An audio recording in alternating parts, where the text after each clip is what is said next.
is Sunday, and we're now in the Te Papa Museum, the National Museum of New Zealand. We already went through the Gallipoli exhibit, which was amazing. His Winter Workshop did some, okay, I don't know how many, but several. 3. No, Yeah, 3 times scale. that's not what I wanted to say. Oh, okay. I wanted my cameraman is backseating my video here. Holy moly. Okay, so apparently it's very important to say 3 times the scale of a human. Human sculptures. I wanted to say the amount of those, so there were several of them. So incredibly realistic, it was wild. So I have a close-up of that as well. That was really cool, very, I don't know, like weighing on me going through that and hearing the stories of the people fighting in the war and how many died. So I learned a lot about that. We just had a snack and some chai latte for me. And now we're moving over here, panning to the side please, to the Mana Whenua exhibit, which is about the Maori people. So that's what we're going to do now. Alright, I found us a tour guide to talk about this here. Hello Art. Hello. Here you have an adze or an axe. It's a primitive tool. Tier 0 crafting. When you respawn on the beach, all they needed to do was find some wood and stones, as you can see, and occasionally a little bit of fibre, in which they'd be able to craft it directly from their inventory. Much more complex crafting tools were available, but they did need to upgrade their research level and unlock the workbench. But with this, they were able to found out a little crude hut and get the first campfire going, meaning that they weren't eaten on the first night of their adventures. That sounds easy enough. Yes.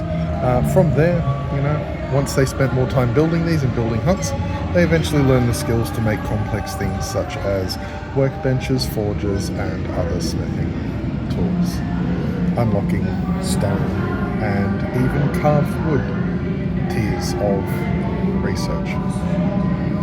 Very nice. And what are you standing beneath of? I am standing beneath what is known as a noob cube, usually the first house that was formed once you washed up on the beach. You just needed several trees that you could form by crafting this tool, felling trees, collecting some fibre, and being able to build this. Players should be able to expect to build it after the end of the tutorial. Very nice. Does the name Thata, does anything for you? No, it doesn't personally do anything for me, no. Right, so it's a raised platform apparently, traditionally used to dry fishing nets, store food for preserving. So I guess that's why that fishing is up here. I would say don't believe everything you read. I clearly know what it is. Absolutely. Yes. And then after the first house, you go to the second house, clearly. Once you've got some leveled up resources, generally able to adventure more from the area, you can start collecting some significant more resources and start creating your first huts. Crouching is needed to get in. Okay, yeah. So remember to press C, everybody. Yes. This does appear to have quite a few cosmetic options, such as the window in the doorway. Beautiful. Thank you so much. So, this is a really cool house. Why is it on stilts? It was on stilts because they hadn't unlocked terraforming technology and it had not yet come in the update. So in order to have a flat and level space, they built it on stilts. As you can see, the land is uneven, and yet they were able to build flat areas.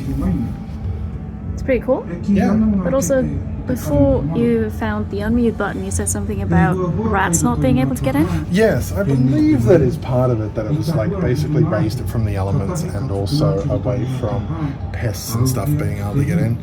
But I think rats can climb wood, so I don't know how successful it was. So there's a big, significant focus on Māori culture nowadays, but it wasn't always the case.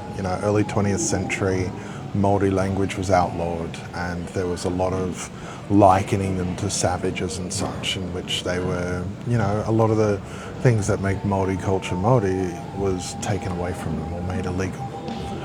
And that continued through until the 1970s, when there was actual cultural push to place more awareness on te reo and te ao Māori within New Zealand. And it has become something that has been, again, similar to the ecology and the ecosystem being a point of national pride.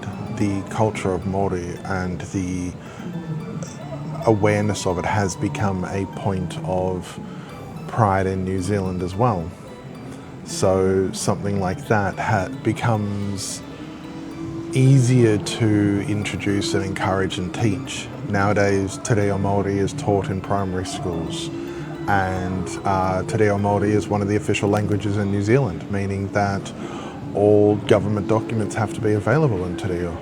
There is also a push to rename New Zealand. New Zealand is the coloniser name, the English name the English gave it, whereas Māori call it Aotearoa, the land of the long white cloud. So yeah, there's a lot of push for that. And who knows what we'll see in the future. But one benefit of calling it Aotearoa means it's above Australia in the drop-down list, so everyone's very for that. It's kind of incredible to come here, especially as an Australian, because Australia went all through the things of making many things illegal and has its own dark history, but never really embraced Indigenous Australian culture. And I think that's kind of the difference here between New Zealand and many other places, even the US, which is a hodgepodge of whatever cultures they brought over. There are the Indigenous Americans, yet their culture is not really celebrated. It's sort of kept separate, whereas New Zealand has done a fantastic job of integrating Māori culture into New Zealand culture. I was just going to say that because it does feel like that. It is so different from every other place I've been to, because you can actually see that people care about their culture. Yeah. And they do integrate it well. There are street signs with Maori and English. Mm-hmm. And I mean, even the greeting, Australian g'day is just good day shortened. Yeah. Whereas New Zealand has kia ora. Yep. Which is... And everybody says it. A greeting in te reo. And I think that's kind of it. It's like you were saying, with people with having punamo and such as well. It has become just a thing that this marrying of Māori culture and New Zealand culture, or Pakeha culture, that's what the white people are called, Pakeha, is really, really awesome to see. And it makes me happy to see that it happens here. And it's a really interesting case of a country becoming aware of what it was doing to its Indigenous people and putting in a significant and successful effort to change that. Yeah, they're really embracing it.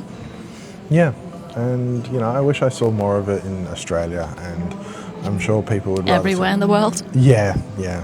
I can only speak of my own limited areas of that, but even when this land was founded, the Treaty of Waitangi is actually the only instance of the English Commonwealth entering co-governance with the native people. Every other one they turned up declared it theirs and treated the natives like second class. It's not a perfect document. It's not a one that's always been adhered to.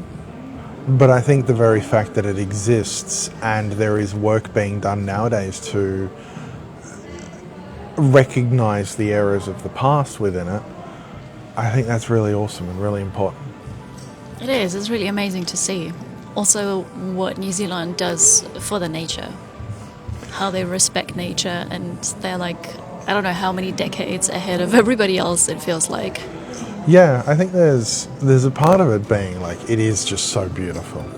It is so beautiful and it's so unique. And there's so many things about it being the only X, the biggest X, all of those things. And also just, I honestly have to say that Lord of the Rings probably helped a lot. you know, being the land in which Lord of the Rings was shown in Middle Earth, actually lent more people being proud of their land, you know, and this is the place where this was filmed, and that significance meant that people had more pride in it and wanted to take care of it more. But nowadays, yeah, we do have a very significant amount of pride, and part of that is also the Treaty of Waitangi as well. There is actually a Council of Waitangi who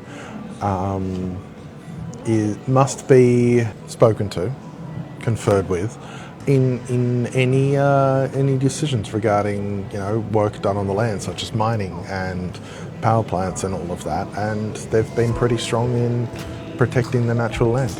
So it is a joint effort, partly through the people and, you know, their desire to see good land, and also through co-governance and making sure that the land stays as it was.